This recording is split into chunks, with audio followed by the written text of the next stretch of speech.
Hi everyone, welcome in today's current affair topic. हम बात करने जा रहे हैं यूएस प्रेसिडेंट डोनाल्ड ट्रंप के रेसिप्रोकल टैरिफ के ऊपर। रेसिप्रोकल टैरिफ के ऊपर आपने बहुत सारे वीडियोस देख चुके हैं। अब आपको ये जानना है क्या रेसिप्रोकल टैरिफ का इंडिया के पास कोई ऑप्शन है, क्योंकि इंडिया एक ऐसा कंट्री है जिसका हम ट्रेड बैलेंस अगर यूएस के साथ देखें तो वो हमेशा पॉजिटिव रहता है। ठीक है, अभी का ट्रेड बैलेंस देखा जाए तो हमारा 46 बिलियन यूएस डॉलर हम ज्यादा सामान बेच रहे हैं यूएस को। तो इस केस में अगर यूएस रेसिप्रोकल टैरिफ लगाता है इंडिया के ऊपर, तो इंडिया में बहुत सारे ऐसे प्रोडक्ट जो इंडिया यूएस को बेच रहा है उसमें इंडिया को कहीं ना कहीं घाटा है। तो क्या इंडिया के पास ऑप्शन है, उसी पे ये पूरा वीडियो का आज टॉपिक पे रहेगा। तो India should propose a 040 tariff strategy to US. देखिए, ये सबसे एक इंपॉर्टेंट टर्म है यहाँ पर, 040 टैरिफ स्ट्रेटजी। क्या ये 040 स्ट्रेटजी जो है रेसिप्रोकल टैरिफ के को से इंडिया को बचा सकता है? चलिए इस पूरे वीडियो में समझते हैं। ओके, सो रिसेंटली आपको बता दें कि India is exploring trade strategy. अभी इंडिया बहुत सारे ट्रेड स्ट्रेटजी एक्सप्लोर कर रहा है। बहुत सी चीजों पे इंडिया रिसर्च कर रहा है कि क्या क्या हम कर सकते हैं जो यूएस के रेसिप्रोकल टैरिफ से बच सकते हैं, क्योंकि इंडिया का ट्रेड बैलेंस काफी पॉजिटिव है, मैंने आपको पहले भी बताया है। ठीक है, तो अगर ऐसे केस में अगर यूएस का रेसिप्रोकल टैरिफ लगता है, यानी कि अगर इंडिया कोई भी प्रोडक्ट में अगर ज्यादा टैक्स लगाता है, अगर सपोज करो यूएस कोई सामान बेच रहा है इंडिया में, उसका टैक्स इंडिया मान लीजिए 20% लगा रहा है, तो सेम प्रोडक्ट अगर इंडिया भी किसी चीज को बेच रहा है यूएस में, तो यूएस भी उसको 20% लगाएगा। यानी कि जैसा को तैसा कह सकते हो कि यूएस भी उतना ही चार्ज करेगा जितना इंडिया उसके प्रोडक्ट पे चार्ज कर रहा है। तो इससे क्या होगा कि यूएस को तो उतना घाटा नहीं होगा, लेकिन इंडिया को बहुत ही ज्यादा नुकसान हो जाएगा। इसलिए इंडिया बहुत सारे स्ट्रेटजी पे फोकस कर रहा है कि क्या क्या हम कर सकते हैं जिससे कि राइजिंग जो टैरिफ रेट है जो यूएस का, उससे हम बच सकते हैं। तो उसमें सबसे जो इंपॉर्टेंट एक आया है सॉल्यूशन, वो है 0 to 0 टैरिफ। इसमें बताया जा रहा है कि this method proposes eliminating tariff on specific product rather than negotiating a broad trade agreement. देखिए, यहाँ पर सबसे जो इंपॉर्टेंट बात ये भी हो रही है कि क्या यूएस और इंडिया को कह सकते हैं कि कहते हैं ना कि बाइलेटरल ट्रेड एग्रीमेंट साइन कर ले। Okay, trade agreement, free trade agreement sign कर ले। फ्री ट्रेड एग्रीमेंट अगर हम साइन कर लेते तो हमें इंडिया को, मतलब इंडिया के जो काफी जो वनरेबल सेक्शन है, लाइक एग्रीकल्चर है, ट्रांसपोर्ट फैसिलिटी है, उसमें भी इंडिया को काफी टैक्स को कम करना पड़ेगा। जो कि इंडिया करेगा तो इंडिया को काफी उसमें नुकसान होगा। तो अगर हम बात करें कि इससे क्या सोल्यूशन है, तो 0 for 0 टैरिफ जो ये जो प्रपोजल है, एक स्ट्रेटजी है जिसमें हम कुछ स्पेसिफिक गुड्स के ऊपर टैरिफ रेट को कम कर देंगे। यानी कि जो हम यूएस से परचेज कर रहे हैं और यूएस को जो इंपोर्ट कर रहे हैं, यूएस को जो हम एक्सपोर्ट कर रहे हैं, उसमें कोई भी टैक्स लगेगा नहीं। उसको कहते हैं 0 for 0 टैरिफ। एंड दिसमें सबसे इंपॉर्टेंट ये है कि this could enhance India's export competitiveness while protecting this sensitive sector. यानी कि हमारा जो सेंसिटिव सेक्टर है, एग्रीकल्चर, ऑटोमोबाइल्स हैं, ये काफी हम प्रोटेक्ट कर सकते हैं। और साथ में हमारा जो मेन ऑब्जेक्टिव है कि यूएस के साथ हमारा जो ट्रेड बैलेंस रहे, वो भी बना रहेगा। तो 0 for 0 टैरिफ एक इंपॉर्टेंट है, जो कि कह सकते हैं कि जिसके रेसिप्रोकल टैरिफ के बदले इंडिया यूएस को सजेस्ट करने वाला है। अभी ये कुछ हुआ नहीं, लेकिन इंडिया इसके ऊपर रिसर्च करके पता लगा रहा है कि ये क्या, अगर यूएस इसको एक्सेप्ट करता है या नहीं, ये बात की बात है।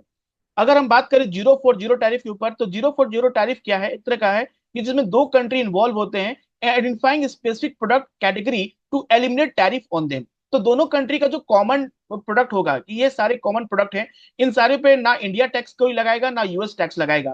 तो इससे क्या होगा, दोनों के बीच में स्मूथर ट्रेड होता रहेगा। और साथ में अगर इंडिया अपना जो एग्रीकल्चर का जो प्रोडक्ट अगर यूएस में एक्सपोर्ट कर रहा है, जो इंडिया अपना ऑटोमोबाइल जो यूएस में एक्सपोर्ट कर रहा है, उसमें इंडिया को हमेशा फायदा देखने को मिलेगा। ठीक है, इंडिया को उसमें कोई भी रेसिप्रोकल टैरिफ में कोई भी घाटा नहीं होगा। अगर यूएस कोई भी एग्रीकल्चर सब्सिडीज इंडिया में बेच रहा है, अगर उस पर ज्यादा इंडिया अगर उस पर हाई टैक्स लगा रहा है, तो यूएस उस पर नहीं लगा सकता। ये हो गया रेसिप्रोकल टैरिफ। ठीक है, so this arrangement aim to avoid blanket tariff, और कह सकते हैं एक्सटेंसिव ट्रेड एग्रीमेंट।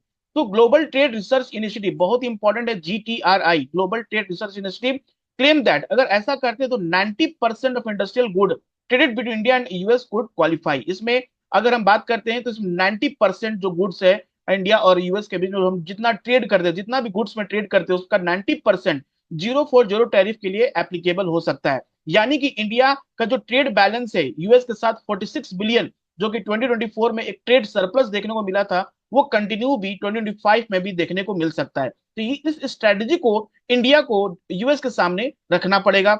अब ये समझना है कि यूएस इसे एक्सेप्ट करता है या नहीं। तो Indian policy maker however should prepare a list of items इसमें अभी लिस्ट ऑफ आइटम्स बनाना पड़ेगा, प्रिपेयर करना पड़ेगा that harming the domestic industry and exclude most agriculture product. Okay, इसमें सबसे जो इंपॉर्टेंट है कि एग्रीकल्चर प्रोडक्ट को हटाना है और वैसे प्रोडक्ट को लिस्ट आउट करना है क्या क्या हम जीरो स्ट्रेटेजी है उस पे हम इसको लगा सकते हैं। तो this list should be discuss with the US before April. अभी देखिए मार्च चल रहा है, अप्रैल से पहले यूएस के साथ इस पूरे लिस्ट को इंडिया को डिस्कस करना पड़ेगा, क्योंकि ये जो अप्रैल में ही जो रेसिप्रोकल टैरिफ का जो अनाउंसमेंट है ये अप्रैल से ही स्टार्ट होने वाला है। ठीक है, तो इंडिया भी इस चीज को जीरो फॉर जीरो टैरिफ जो स्ट्रेटेजी है इंडिया भी यूएस के साथ डिस्कस करना चाहता है before announcement of reciprocal tariff. It added that this strategy could equivalent to quick goods for free trade agreement, and if the US accepted, reciprocal tariff may be a very low or near zero for India। और इसको equivalent free trade agreement तरह का है, एक तरह का free trade agreement है कि कोई भी कंट्री कोई टैक्स पे चार्जेस नहीं कर रहा है। अगर ऐसा अगर यूएस इसे एक्सेप्ट कर लेता, देखिए अभी सबसे बड़ा सवाल है कि क्या यूएस इस स्ट्रेटेजी को एक्सेप्ट करता है या नहीं, ये बात की बात है। और अगर यूएस एक्सेप्ट कर लेता है तो इसमें जो रेसिप्रोकल टैरिफ का जो थ्रेट है इंडिया के लिए वो कहीं ना कहीं बिल्कुल कम दिखेगा, और इंडिया का जो मोस्ट सेंसिटिव सेक्टर है यानी एग्रीकल्चर और जो ऑटोमोबाइल्स है उसमें इंडिया को फायदा होगा। अगर इस पूरे डाटा को देखा जाए, US India trade data for 2024 का देखा जाए, तो हम बात करें agriculture, meat and process food, जो यूएस ने एक्सपोर्ट किया इंडिया को वो 1.94 मिलियन किया है, वही इंडिया ने एक्सपोर्ट किया है 6.04 मिलियन, यानी कि हमने सबसे ज्यादा एग्रीकल्चर, मीट और प्रोसेस फूड को बेचा है। अगर हम बात करते हैं ऑटोमोबाइल्स के बारे में, तो इंडिया ने 0.42 मिलियन का जो ऑटोमोबाइल खरीदा है जीरो उतना का, और इंडिया ने सेल किया है 2.8 मिलियन का। डायमंड्स गोल्ड प्रोडक्ट की बात करें तो इंडिया ने 1.92 खरीदा है यूएसए और बेचा है 11.88। केमिकल्स एंड फार्मास्यूटिकल की बात करें तो इंडिया ने 3.5 मिलियन डॉलर में यूएस डॉलर का परचेज किया और वही बेचा है 18.44 मिलियन। तो देखा जाए टोटल तो इंडिया का आज क्या है कि ट्रेड सरप्लस में हम लोग हैं, हम काफी ज्यादा सामान यूएस को बेचते हैं और जिससे हमें काफी हमारा फॉरेन एक्सचेंज रिजर्व मेंटेन रहता है। अगर देखा जाए वेटेज एवरेज, अगर देखा जाए टैरिफ का क्या क्या होता है, तो इसमें जो 37% US export in India face by US export in India, India face by Indian export in the US 5.29। तो इसमें कहीं ना कहीं यूएस को ही घाटा होगा, अगर यूएस रेसिप्रोकल टैरिफ लगाता है तो इसमें ज्यादा चार्जेस यूएस को पे करना पड़ेगा, और इंडिया को मतलब कि जो सेंसिटिव सेक्टर से लाइक एग्रीकल्चर और ऑटोमोबाइल्स वहीं पर इंडिया को दिक्कत हो सकती है।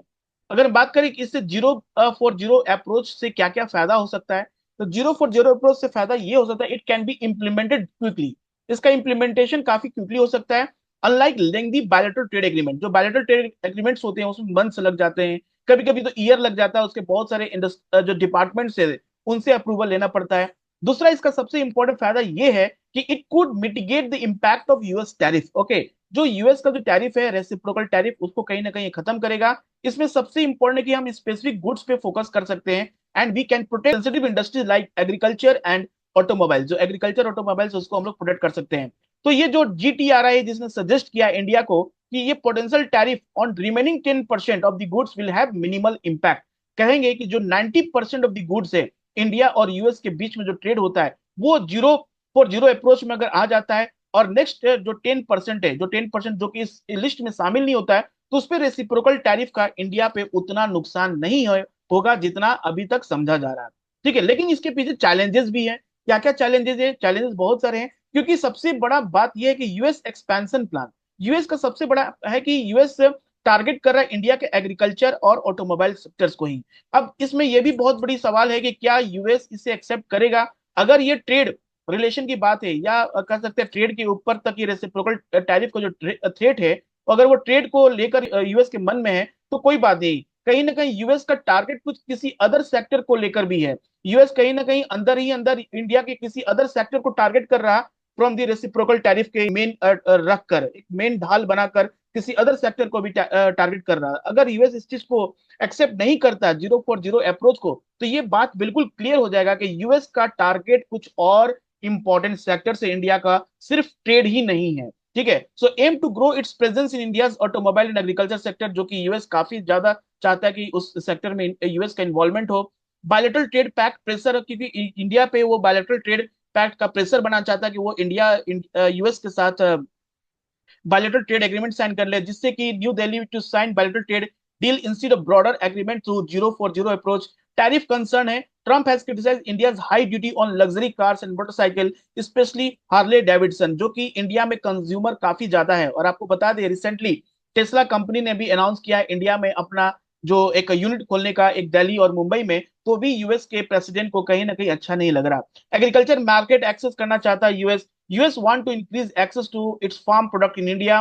दूसरा हम बात करें यूएस का जो कॉमर्स सेक्रेटरी स्टेटमेंट है, होवार्ड लुटनिक ने कहा था, it emphasize that agriculture must be the part of trade negotiation. उन्होंने कहा था agriculture must be the part of trade negotiation. आपको मैं बता दूं, इससे पहले यूएस ने कई बार इंडिया का जो एग्रीकल्चर सब्सिडीज है उसको लेकर डब्ल्यूटीओ में कई बार इंडिया के लिए शिकायत भी किया है। ठीक है, तो एक यूएस के लिए सबसे इंपॉर्टेंट जो सेक्टर है इंडिया का, एग्रीकल्चर काफी ब्रॉड है और यूएस उसके मार्केट को एक्सेस करना चाह रहा है।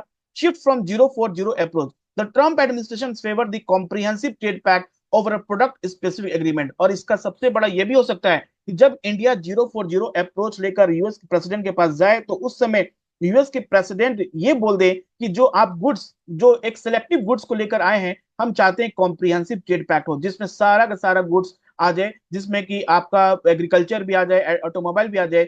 जब ये ऐसा यूएस कहेगा तो वो इंडिया के लिए शायद अच्छा न्यूज नहीं है। ठीक है, तो इसी के साथ इस न्यूज को हम यहीं खत्म करते हैं। आपको समझ में आ गया हो गया 040 अप्रोच क्या है। It is just to counter reciprocal tariff, और इंडिया इसलिए करना चाहता है कि इंडिया हमेशा ट्रेड सरप्लस बना रहे। Thank you everyone.